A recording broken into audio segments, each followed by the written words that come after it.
45 years ago, Susan Sciame came to Indiana University Kokomo to begin her academic career as an assistant professor of communication. She thought she'd be here a couple of years and then just move on to some bigger and better things. Little did she know, she would meet the love of her life, Dan Giesecke, raise a beautiful family with 2 daughters, Lauren and Lindsay, and rise through the ranks and eventually become the 7th chancellor of this campus. Tonight we're going to visit with a few people who know her well, are going to share their stories and reminisce on the good old days. Plus we'll reflect on the impact that Sue has made on the lives of many. Herb, I'd like to start with you, since you are the one responsible for Sue being here in the first place. I thought you were going to say, blame me for it. Yeah. If you could just look back, early days when Sue first started, what were some things that stood out about her, and maybe not necessarily why you hired her, but anything that she did that really kind of impressed you about Sue? Right off, she impressed us with her ambition, for one thing, because she immediately started working on her doctorate and this sort of thing, which is a chore, if you're teaching and doing other things that a faculty member has to do, and at the same time studying yourself, to get ready. Mm-hmm. So this obviously impressed everybody, because she kept on moving up through the ranks of the faculty members as well as administration and so on. So I can't take the responsibility or blame, whichever you want to put on it, for all of this, because she did it herself. And she's proven a major asset to IUK and the surrounding area and this sort of thing too. So I've always been very impressed with how she's able to juggle everything, being an excellent mother and wife and boundless energy. Did you think it was a natural transition for her to move into the chancellor role? Yes. And why do you think that? Oh, we talked over the years, and I knew she was ambitious in a good way, and she desired it, and she was willing to put in the time and effort, and as someone else has said, she always had the best interest of the students and the institution at heart, and it just seems like a natural fit.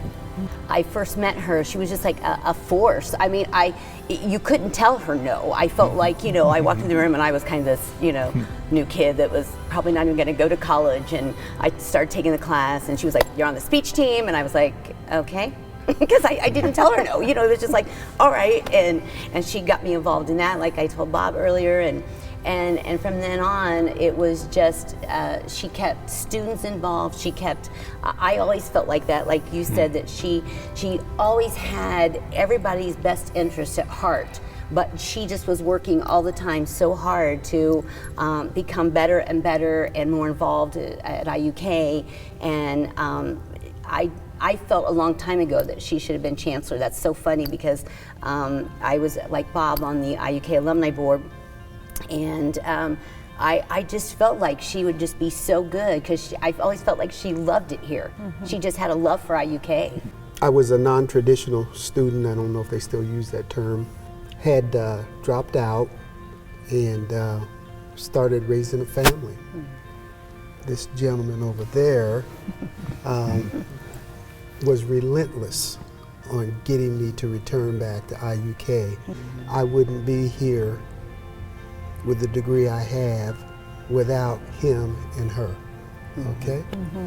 And but I took 3 classes, interpersonal communication, business communication, and I think one of them was public speaking. Mm-hmm. I always don't say the teacher gave it to me. I earned a B plus in her class, and she was tough. You learned the curriculum.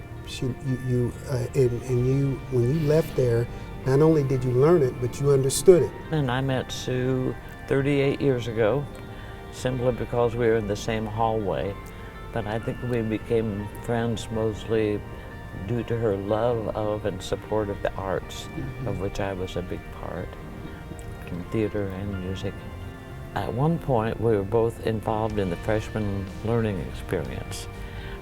and we presented at national and international conferences with Stuart Green and Colin Black. And if you've never traveled with Sue, you need to. It's a really fun experience. We've been to Ireland and Vancouver and all over the United States. And she's just always supported everything that I did musically here at IUK. I just count her as a dear friend. You know, you've been here, you've experienced part of your life here.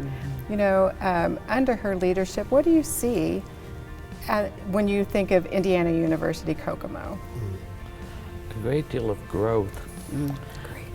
And her interest in expanding the university through sports and other venues, but reaching out into the community and making us known.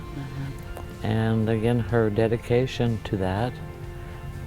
And of course now Bloomington's well aware of the same things we've experienced with her leadership here.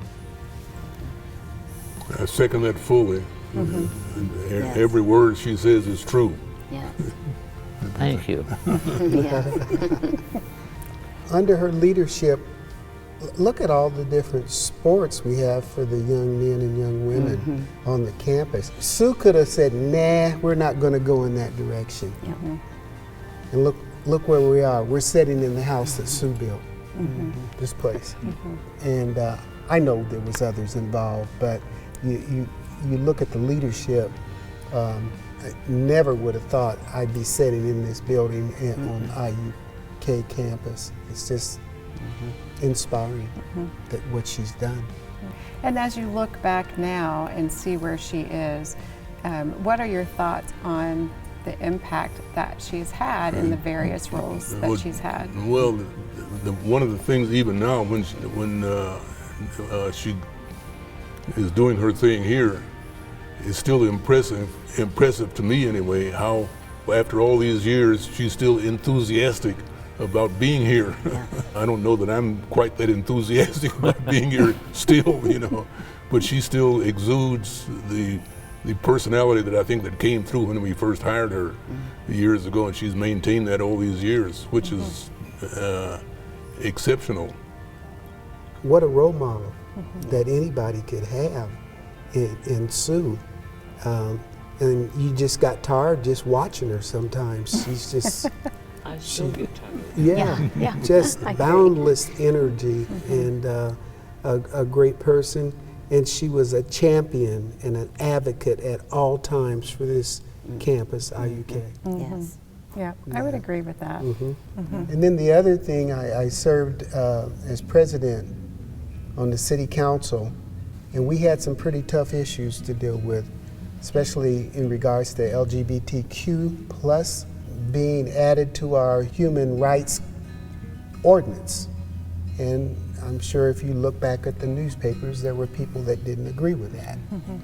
And I'll never forget, I was setting the rules for, I had maybe 100 people, it seemed like, that wanted to speak.